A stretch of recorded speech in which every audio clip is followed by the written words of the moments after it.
코로나 폐렴의 시대가 저희에게 성숙함을 요청하고 있습니다. 오늘은 성숙한 예배자 상에 관한 말씀을 나누면서 우리가 주님이 찾으시는 참된 예배자가 되자는 취지의 말씀 드리도록 하겠습니다.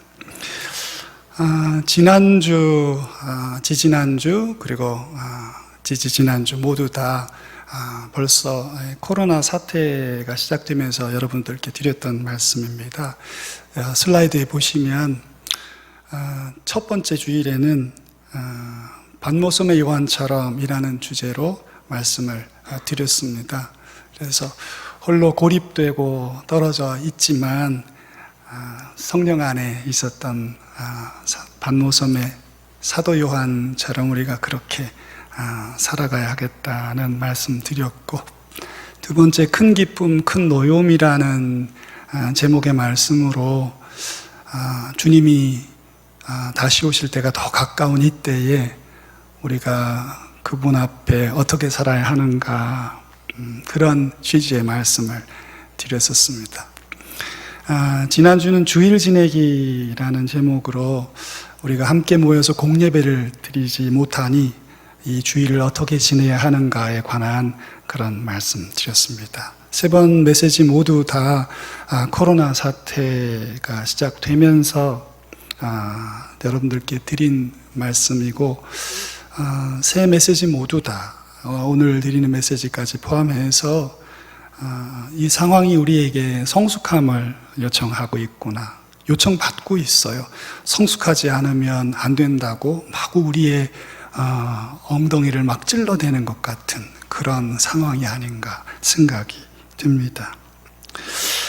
오늘은 예배에 관한 것, 그래서 우리가 어떻게 예배자가 되는가, 우리가 드리는 예배가 무엇인가, 또 어떻게 드려야 하는가, 이런 주제들을 가지고 말씀을 상고하는 시간을 갖겠습니다. 다음 슬라이드에 보시면 worship이라는 말을 제가 영어로 써놨습니다. 영어로 예배가 worship이지요. 그 worship이라는 말은 본래 worthiness라는 말에서 나왔다고 합니다. 그러니까 값어치가 있음이라는 말에서 worship, 예배라는 말이 나왔다, 그렇게 이야기를 하더군요. 값어치가 있는 어떤 대상을 보고 그 대상의 그 값어치를 인정하고, 그래서 그것을 존경하거나 그것을 높이는 행동하는 것, 그게 예배다, 이런 의미가 있다고 해요. 영어로는 그렇다 치면 헬라어로 신약 성경에서는 프로스크네오라고 합니다. 그게 예배하다, 이렇게 되어 있어요. 그 헬라어가 하나 있고 제가 그걸 좀 나누어서 앞에 말, 뒤에 말, 이 두 부분으로 나눴습니다. 그래서 예배하다라는 말을 둘로 나눴는데, 앞에 프로스라는 말은 접두어입니다. 그래서 어디를 향해서라는 말이고, 뒷부분에 있는 크네오라는 말은 키스하다라는 말입니다. 그래서 아리스토텔레스나 그리스 시대의 모든 저술가들은 저 큐네오라는 말을 가지고 입을 맞추다, 혹은 손등에 입을 맞추다, 이런 의미로 썼습니다. 저 프로스크네오라는 말을 이제 합쳐서 예배하다라고 하는데, 왕에게 예를 표하다, 혹은 매우 깊은 존경을 표현하다. 그래서 프로스큐네오라는 말은 합쳐서 엎드리다라는 말로도 쓰입니다. 아주 깊은 존경을 보이는 것이기 때문에 엎드리다라는 그냥 독립된 그런 말로도 사용이 되고, 그런 의미가 다 합쳐져서 예배하다라는 말로 그렇게 사용이 되는 것입니다. 한마디로 예배란 깊은 사랑과 흠모하는 마음을 하나님께 드리는 것입니다. 창조 안에서 놀라운 구원의 일을 행하신 그분을 향해서, 그분의 그 가치 때문에, 그분의 놀라운 그 사랑 때문에 그분의 그 헌신 때문에 우리가 그분께 존경과 사랑을 표하는 것, 그게 예배다. 이렇게 말을 할 수 있을 것입니다. 오늘 우리가 읽은 본문은 아주 유명한 이야기입니다. 수가성의 여인과 예수님이 대화하신 것이죠. 그 여인은 사마리아 사람입니다. 수가라는 성도, 예루살렘에서 북쪽으로 한 50km 정도 떨어져 있어요. 그러니까 예루살렘에서는 북쪽으로 가야 하고, 저기 갈릴리에서 가버나움에서는 한 80km 정도 밑으로 내려와야 수가라는 성에 갈 수가 있습니다. 거긴 사마리아입니다. 마치 우리나라가 주변에 있는 어떤 나라와 늘 긴장이 있고 같은 말을 해도 조금 석연찮고 밉고 막 그런 것처럼 이스라엘과 이 사마리아도 그렇습니다. 그래서 뭐 벚꽃나무가 우리나라에서 유래했다 그러고 또 저쪽은 저쪽에서 유래했다 그러고 뭐 이런 것 같은 그런 곳이에요. 그래서 하나님을 섬기지만 비슷한데 좀 다른, 그러면서 서로가 자기의 그 족보가 더 높다는 것을 주장하는 그런 긴장 관계에 있었던 그런 사람들이었습니다. 그래서 예수님이 오늘 그곳에 가신 거예요. 왜 가셨냐면 한 사람을 만나기 위해 거기 가신 것입니다. 뭐 높은 사람, 또 정치인, 거기 뭐 촌장, 뭐 박사, 뭐 이런 사람 만나려 가신 게 아니고, 오늘 이 본문에 나오는 한 여인, 참 실패한 사람, 허물이 많은 사람, 그런 사람을 지금 예수님이 만나러 수가성까지 가고 계신 겁니다. 오늘 이 본문 통해서 몇 가지 예배에 관한 말씀들을 나누겠습니다. 오늘 본문에 보면 4장 9절에 이렇게 되어 있습니다. 어찌하여 사마리아 여자인 나에게 물을 달라 하십니까? 번역은 점잖게 됐지만 억양이나 톤은 그렇지 않았을 겁니다. 도대체 뭘 보고 나한테 물 달라 그러냐고, 언제 날 봤다고 그러냐고, 당신 유대인 아니냐, 나 사마리아 여인인데 이게 지금 말이 되는 상황이라고 생각하냐, 이렇게 아주 매정하게 자르는 것이죠. 제가 맨 뒤에 의문보호 안 달고 느낌표를 달았습니다.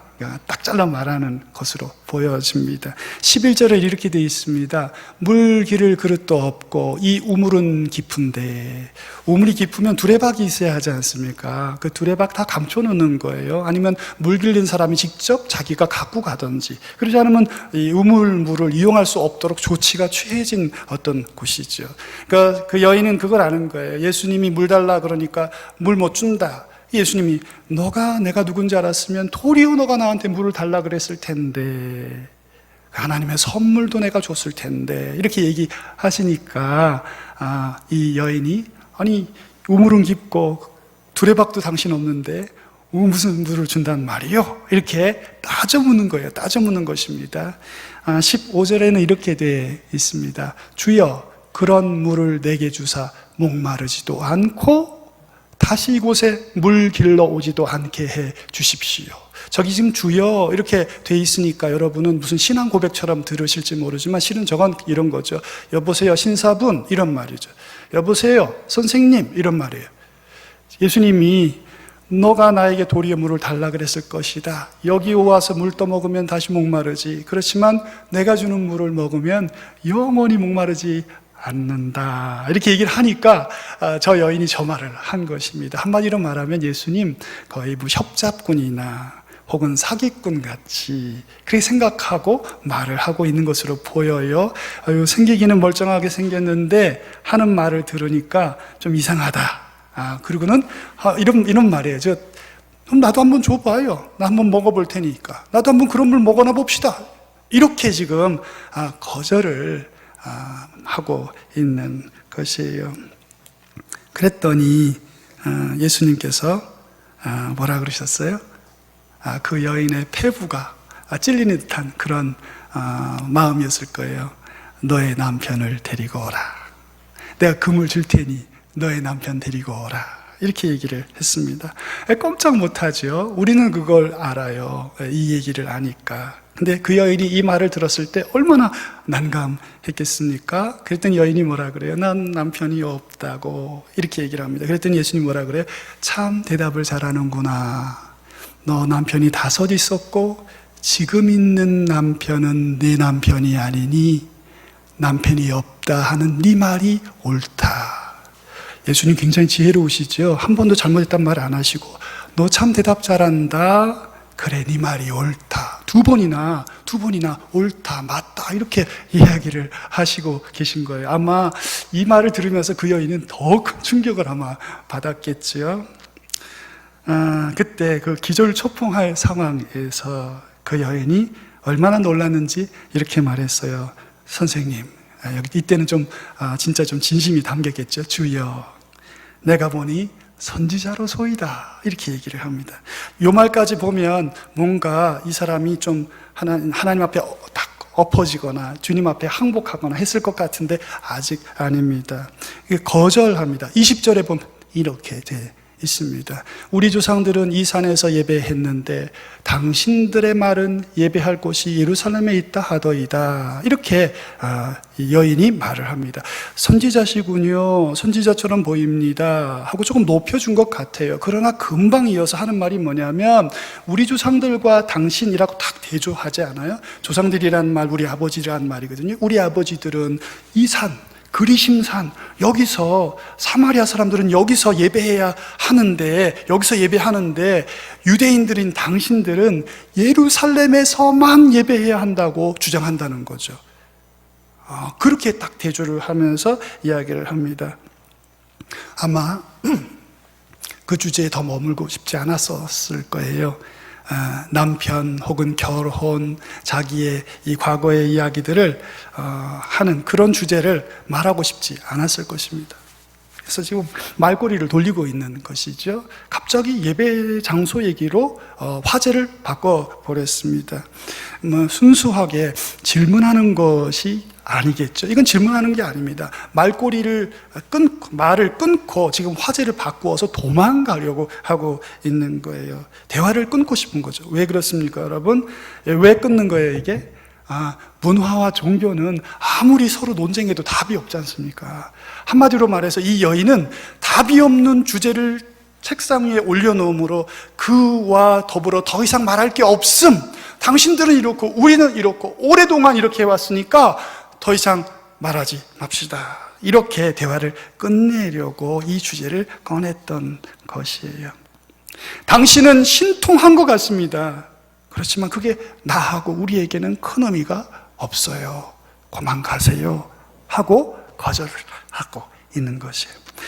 이 정도 됐으면 지혜로우신 분이니까 이 사람 날 거절하는구나 생각을 하고 물러설 수 있고 신사답게 물러설 수도 있을 텐데 예수님 그렇게 하지 않으셨어요. 예수님 아주 뜻밖의 답을 하십니다. 유대인의 랍비나 유대인의 선지자들은 결코 할 수 없는 얘기를 하셨어요. 21절에 이렇게 되어 있습니다. 여자여 내 말을 믿으라. 여러분 이게 되게 진지하지요, 그죠? 예수님이 나를 믿으라고, 내 말을 믿으라.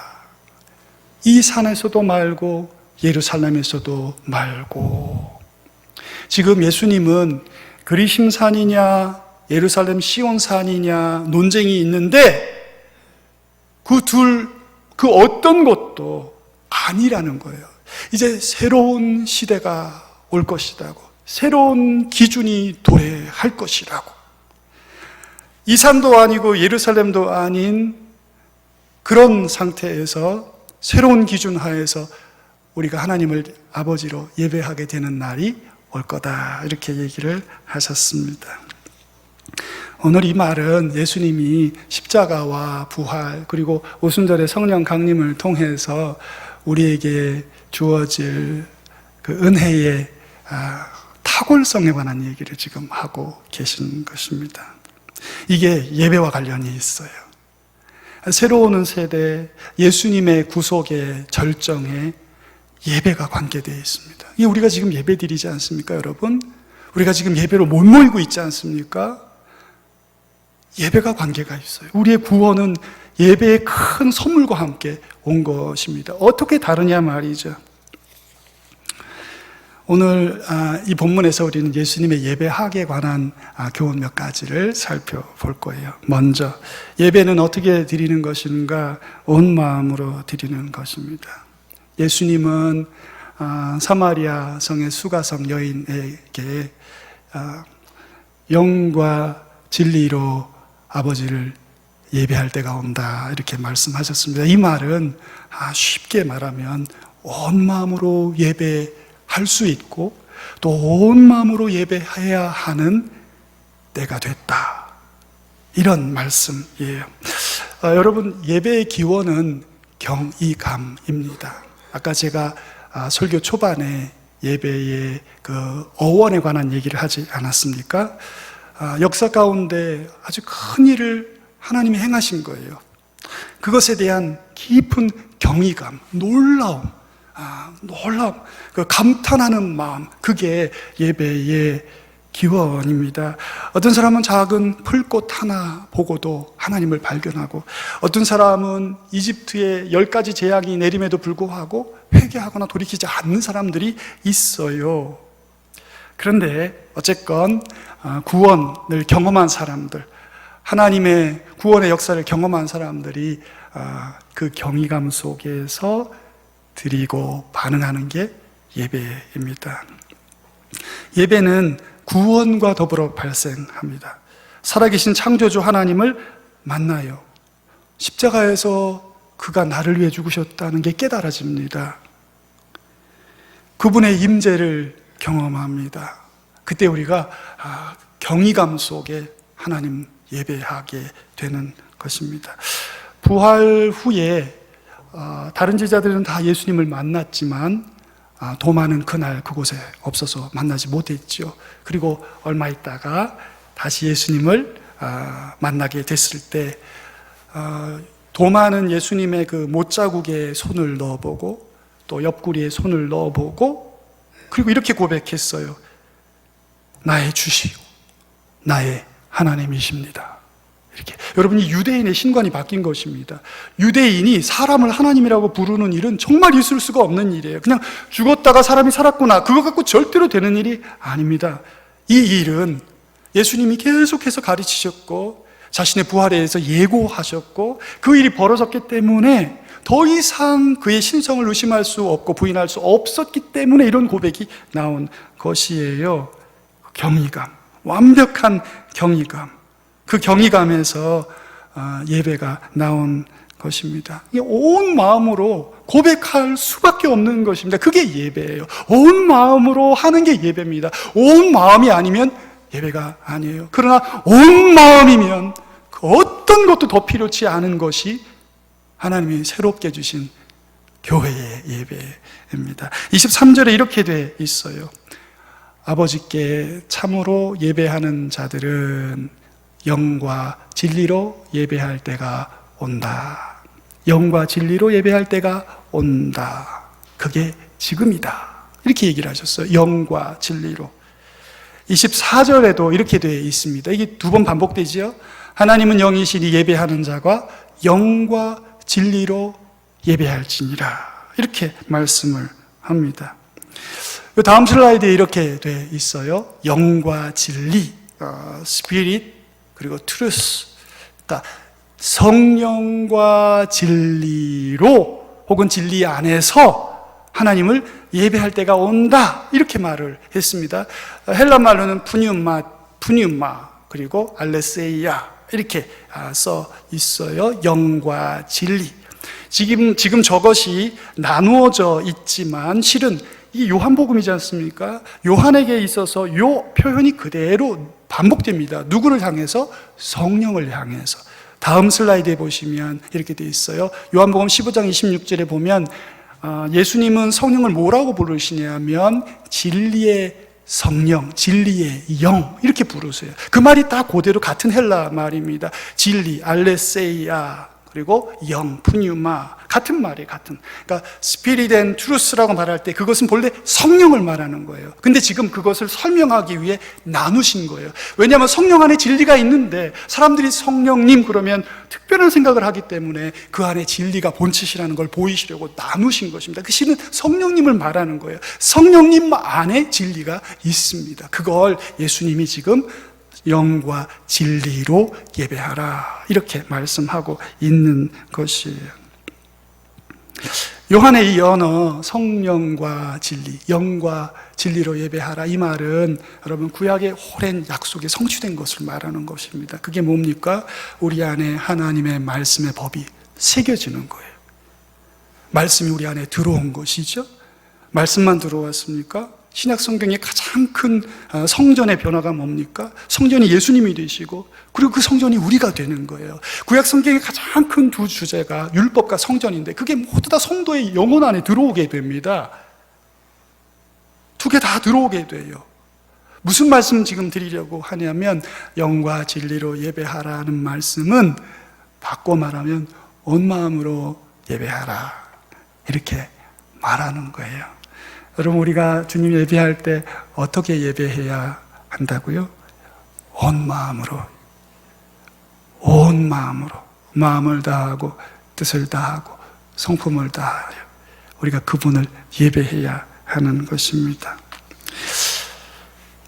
이게 여러분 결혼하는 것하고 같습니다. 데이트할 때는 온 마음으로 사랑하기가 좀 어렵지 않습니까?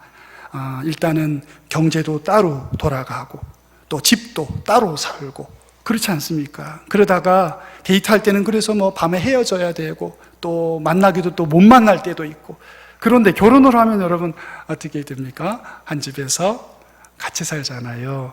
그리고 또 지갑도 같이 쓰고 밥도 같이 먹고 다 하나가 되지 않습니까? 그러니까 온 마음으로 제한 없이 사랑할 수 있게 되는 거예요. 이게 얼마나 좋습니까? 세상에서 가장 좋은 게 결혼인 것 같아요. 결혼은 사랑의 무덤이 아니고 정말 좋은 것입니다.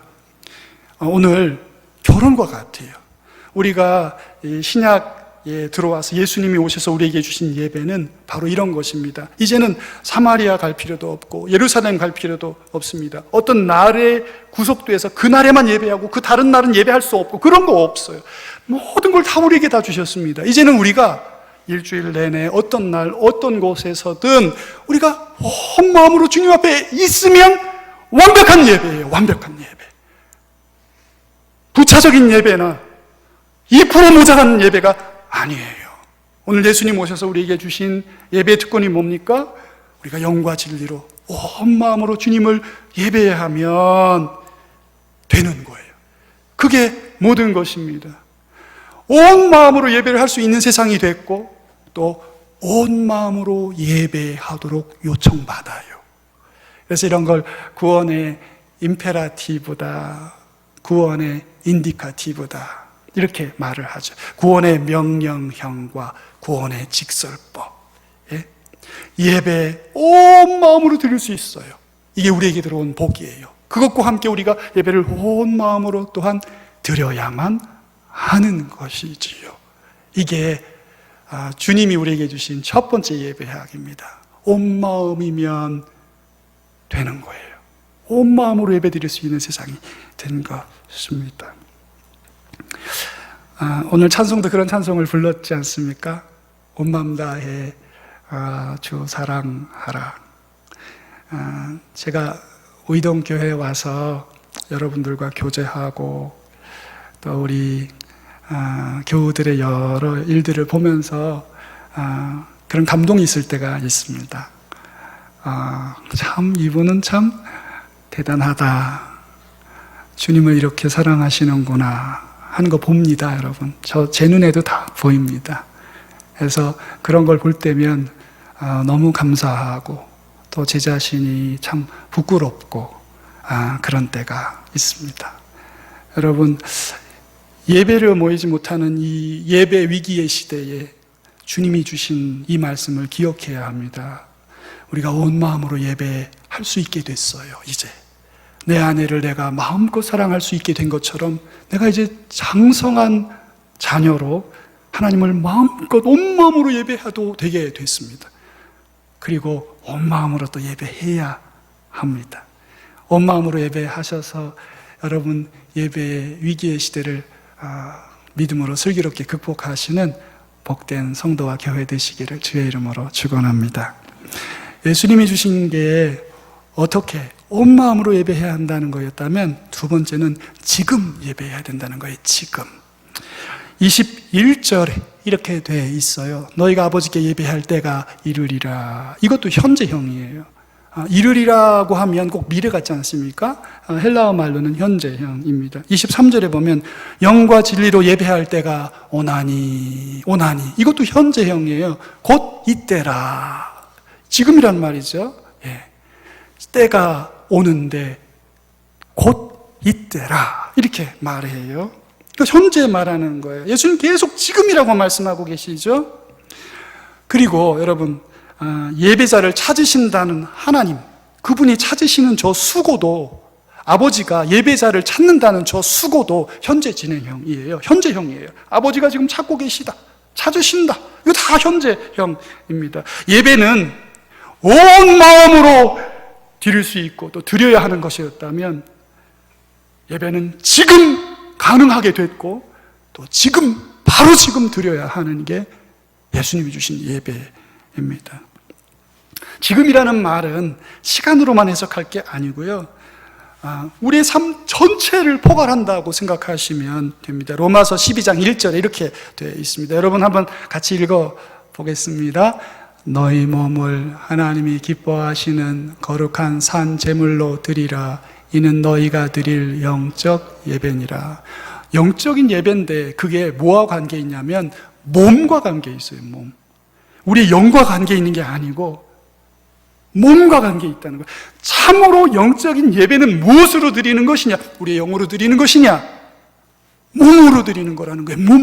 몸으로. 몸이란 지상적 존재 방식 얘기하는 거죠. 먹고 마시고 걷고 일하고 관계를 맺고 거래를 하고 하는 그 모든 것, 그게 다 지금이라는 거예요. 지금 해야 된다는 거. 바로 여기 이곳에서 지금 내가 하고 있는 그 일이 예배가 되게 해야 한다고 성경이 말씀하고 있어요. 참 종교는 어떤 것이 참 종교입니까? 아브라함 카이퍼가 그런 질문을 합니다. 삶의 전 영역을 관계하는 게 참 종교다. 여러분, 이단의 특징이 뭡니까? 이단은 그들의 예배당 안에서만 종교가 기능합니다. 혹은 그 반대로 자기의 일상과 직업과 가정 또 가족들을 소홀히 해요. 버려요. 방기하고 방치하고 유기합니다. 그리고 그것을 긍정해요. 그러나 교회와 성경의 가르침은 한 번도 그렇게 한 적이 없어요. 결혼을 금하는 것은 귀신의 가르침이라고, 가족들을 돌보지 않는 자들은 믿지 않는 자들보다 더 악한 자들이라고 말씀하십니다. 국가의 책임도 충실하게 감당해야 한다고 가르쳐요. 여러분, 참 종교는 삶의 모든 전반을 다 관계합니다. 그 어떤 것 하나도, 온 우주에 한 평의 땅도 주님의 영역토가 아닌 게 없다는 거예요. 이게 성경의 주장입니다. 지금, 내가 지금 놓여있는 지금, 여기 이곳이 내 예배 자리가 되었고 되도록 해야 한다. 이런 말씀입니다. 이방인 중에 이방인, 죄인 중에 죄인. 제가 지금 말하는 게 누굴까요, 여러분? 실패한 사람 중에 실패한 사람. 오늘 예수님이 찾아간 사람, 수가성 여인. 그렇지 않아요? 아마 남자가 자기 인생의 우물이라고 생각했을 수 있어요. 사람이 내 인생의 우물이라고 생각했을 수 있어요. 근데 퍼먹으면 또 목마른 거죠. 돈이, 혹은 자기 직장이, 혹은 자기 지식이, 혹은 자기 연줄이. 오늘 이 수가성 여인은 그런 세상 사람의 대표입니다. 근데 실패했어요. 완벽하게 꼬였습니다. 더 이상 낙심하고 좌절할 수 없는 상태에 놓여 있는 사람인데 오늘 예수님이 그런 한 사람을 찾아오셔서 지금 예배자가 되라고 말하고 있는 거예요. 지금.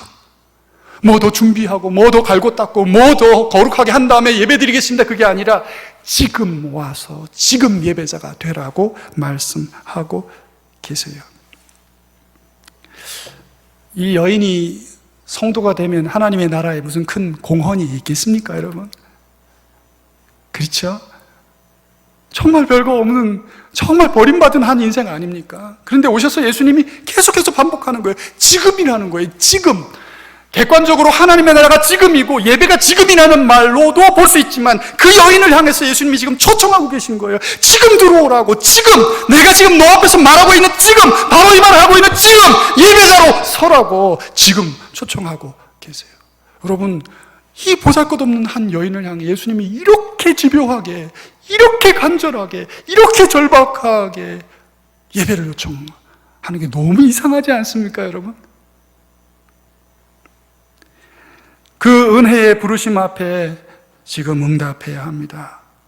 그 여인이 조금이라도 머뭇머뭇거린다면 우리가 볼 때 얼마나 그 어울리지 않는 일이라고 생각하겠습니까?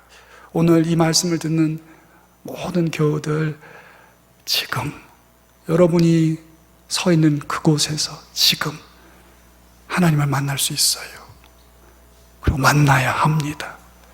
온 마음으로 예배할 수 있고 예배해야 하고 바로 지금 여러분이 직장에 가면 바로 그때 거기 그곳에서 지금 예배 드릴 수 있고 주님을 만날 수 있고 또 만나야 하는 것이에요. 이게 예수님의 예배학인 것입니다. 돌이키고 뉘우칠 때 완벽하게 예배가 발생하는 것입니다, 여러분. 우리가 이곳에 앉아서 예식을 따라서 진행하는 예배가 100점짜리 예배일 수 있지만 그러나 돌이키고 뉘우칠 때, 용서하고 섬기려고 할 때 완벽한 예배가 발생하는 거예요. 완벽한 예배가. 그날 거기 그곳에 내가 지금 있는 거기서 내가 사랑의 마음을 품는다면 그게 완벽한 예배입니다. 이게 예수님이 우리에게 주신 예배예요. 어떻게 예배를 해야 하는가? 온 마음으로 내가 놓여있는 바로 그곳에서 바로 지금 주님께 갈 수 있다는 거죠. 가야 하고. 이게 예수님이 주신 예배인데 건물 예배당에 와서 예배 드리는 것이 너무 좋고 귀한 일이지만 우리가 우리의 삶의 자리에서 온 마음으로 삶의 모든 형편 가운데 지금 주님의 예배의 부르심을 들을 수 있다면 여러분, 이건 2% 부족한 예배가 아니에요. 그건 완벽한 예배입니다. 완벽한 예배. 여러분, 이러한 완벽한 예배 가운데 이 어려운 예배 위기의 시대를 승리하시기를 주의 이름으로 축원합니다. 지금 예배에 관한 정의를 또 내리고 또 예배를 어떻게 드려야 되는가 이런 얘기들을 했는데 마지막으로는 우리가 왜 예배해야 하는가에 관한 이야기를 좀 하려고 합니다. 아니, 하나님이 왜 예배를 찾으시는가 말이죠. 예배자를 찾으신다는 거예요. 23절에 이렇게 되어 있습니다.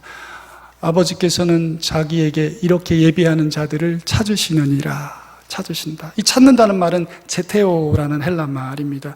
여러분, 저기 셀로딘, 열심당 시몬, 혹시 기억이 나세요? 젤롯, 셀롯 이렇게 번역하기도 하고, 열심당이라는 말이잖아요. 그들의 이 겉옷 속에 짧은 단도를 감추고 로마 군인들을 암살하던 사람들이죠. 로마의 그 군합발에서 거룩한 여호와의 나라를 독립시켜야 된다고 했던 열망을 품었던 뜨거운 심장의 소유자들을 젤로트라고 그래요. 저 단어입니다. 저 단어. 찾는다. 저 단어에서 나온 거예요. 하나님이 이렇게 예배하는 자들을 찾으신다는 거예요. 간절하게, 열심으로, 하나님의 열심으로 예배자들을 찾으신다. 예수님이 이렇게 와서 이야기를 하셨습니다. 그런 때가 온다. 하나님이 찾으신다. 여러분, 오늘 제가 이 요한복음 4장 얘기를 쭉 하지 않았습니까? 요한복음 4장 얘기는 수가성 여인과의 대화인데 전반부의 주제가 뭐였어요? 말거리가 뭐였습니까? 물. 후반부의 말거리가 뭡니까? 예배. 수가성 여인 요한복음 4장 이야기는 물과 예배 이야기로 구성되어 있어요. 여러분, 이게 나뉘어진 걸까요? 제가 지금 이 얘기를 하는 거예요. 예배 얘기가 후반부 얘기인데 이 예배라는 얘기가 앞에 물 이야기와는 관계가 없는 것이겠는가? 제가 지금 이 얘기를 여러분께 드리는 거예요. 4장 14절입니다. 같이 한번 읽어보겠습니다. 내가 주는 물을 마시는 자는 영원히 목마르지 아니하리니 내가 주는 물은 그 속에서 영생하도록 솟아나는 샘물이 되리라. 여러분, 이 한 구절만 뜯어봐도요 참 대단해요. 내가 주는 물을 마시는 자는, 저게 마시는 모든 자를 말하는 거예요. Whoever drinks my water, 이 말이에요. 내 물을 마시는 모든 사람은 한 사람도 빠짐없이, 이런 말이에요. 내가 주는 물을 마시는 모든 사람은 영원히 목마르지 않는다, 이렇게 말을 해요. 여러분, 이 물 마시고 내가 지금 이 물 마시면 너 일주일 안 목말라, 내가 장담한다, 아니면 내가 손에 장을 지죠, 이렇게 말해도 사실 믿기 쉽지 않아요. 에이, 거짓말하지 마. 어떻게 물 한 번 먹고 일주일 목이 안 마르냐? 그런 물 만들면 돈 띄기 볼 거예요, 그죠? 그렇지 않아요? 그런 물 만들었다고 한번 생각해 보세요. 정말 갑부되지 않겠습니까? 근데 예수님 지금 뭐라고 말해요? 영원히 목마르지 않겠다. 그러니까 그 여인이 처음 들었을 때, 아, 이거 사기꾼이구나, 냄새가 폴폴 난다, 이렇게 생각했을 겁니다. 근데 여러분, 그 정도가 아니에요. 내가 주는 물을 마시는 모든 자는 영원히 목마르지 아니한다 그랬는데, 저 아니하리라가 한 번 써 있지 않습니까? 아니에요. 원문에는 두 번 써 있어요. 아니하리라, 이렇게 번역해야 돼요. never 이렇게 써야 있습니다. 그러니까 예수님이 내가 주는 물을 마시는 모든 자는 영원히 목마르지 아니하리라, 이렇게 말씀을 하고 있어요. 그리고는 우리말 성경에는 그러나가 없는데 원문엔 그러나가 있어요. 목마르지 아니하리라. 도리어 목마르지 않고 도리어 내가 주는 물은 뭐가 돼요? 샘이 된다는 거예요. 내가 주는 물을 마시면 그 물이 속에 들어가서 물의 원천이 되리라, 이렇게 말씀하는 거예요. 그런데 그 원천은 영생하게 만드는 그런 물이 솟아나는 샘이 될 거라는 거죠. 그냥 물 한 모금 마셨는데 영원히 목마르지 않는데, 그게 왜 그러냐? 그 물이 들어가서 속에서 샘이 된다는 거예요. 샘이 영생하도록 솟아나는 물이 나오는 샘이 될 거다, 이렇게 말씀하고 있어요. 저기 솟아난다는 말은요, 여러분, 사도행전에 2번 나와요. 2번 다 어느 맥락에 나오냐면 안진뱅이 일으키는 대목에 나옵니다. 베드로가 성전 미문에서 안진뱅이, 날때부터 안진뱅이 일으키죠. 그때 탁 일으켰을 때 어떻게 됐다고 돼 있어요, 여러분? 우리가 보통 드라마 보면 무슨 의사가 침을 놔서 고치면 처음에는 막 비틀비틀거리고 막 이렇게 하다가 막 조금 있으면 막 이렇게 움직이고, 그러다가 막 조금씩 걷고 나중에 뛰고, 그러면 막 우리가 감동하잖아요. 이게 인간의 내러티브예요. 성경은 그렇게 보고하지 않아요. 성경은 하나님의 구원의 역사가 그렇게 감동적으로 막 그렇게 돼 있지 않습니다. 그냥 베드로가 일어나라, 나사렛 예수 이름으로 명하노니 일어나라 하고 손을 잡아 일으켰을 때 껑충 뛰어 일어났다고 돼 있잖아요. 그리고 사도행전의 다른 곳에 가면 바울이 전도할 때 또 안진뱅이 못 있는 사람 보고, 믿음 있는 것을 보고 일어나라 그랬을 때 그 사람도 일어나는데 똑같은 말이에요. 껑충 일어났다고. 하나님의 위대한 힘이 내리셨을 때 그냥 사람이 껑충 일어나는 그런 일이 있었는데, 그때 그 단어가 저 솟아난다는 단어입니다. 예수님은 지금 자신 앞에 있는 이방인 여인에게 자기가 주는 물을 먹으면 이게 영원한 생명의 영생의 물이 솟아나는 샘이 그 속에 생긴다, 이렇게 말을 하고 있어요. 제가 지금 무슨 말을 하려고 그러는 걸까요, 여러분? 물하고 예배하고 어떤 관계냐는 거예요.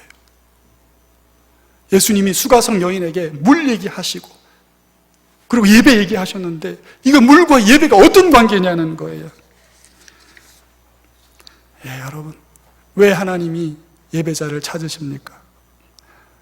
왜 우리에게 예배를 주셨습니까? 그것이 우리의 영혼의 생명수이기 때문에 그래요.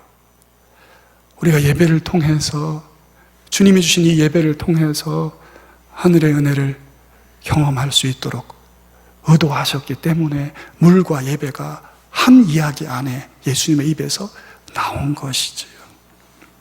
그 어떤 상황 속에서도 견고하게 각 나라와 언어와 민족 중에서 하나님을 경외하는 이들이 나타나서 무한한 자유 가운데 그분을 전심으로 삶의 전 영역에서 예배하는 때가 오도록 만드실 아버지의 열망이 얼마나 컸던지 그 아들을 십자가에 아낌없이 내어주셨다는 게 성경의 주장입니다. 코로나 사태가 여러분의 건강을 시험하고 있는가요? 단지 그것뿐인가요? 코로나 바이러스의 사태는 우리가 면역력이 얼마나 강한 사람인가를 시험함과 동시에 우리가, 당신이 참된 예배자인가 시험하고 있다는 생각은 들지 않으십니까? 내 안에 하나님이 계신가? 내 안에 참으로 그리스도 안에서 받은 십자가의 믿음이 있는가? 진실한 사랑이 있는가? 오늘 우리 모두가 예수님의 이 위대한 예배의 신학을 마음에 새기고 어려운 이 예배의 위기의 때를 슬기롭게 믿음 안에 넘기고 예배자로 살아서 하나님의 은총이 늘 풍성한 그런 삶과 가정과 생애가 또 그런 교회가 되시기를 주의 이름으로 축원합니다. 우리 같이 한번 기도하겠습니다.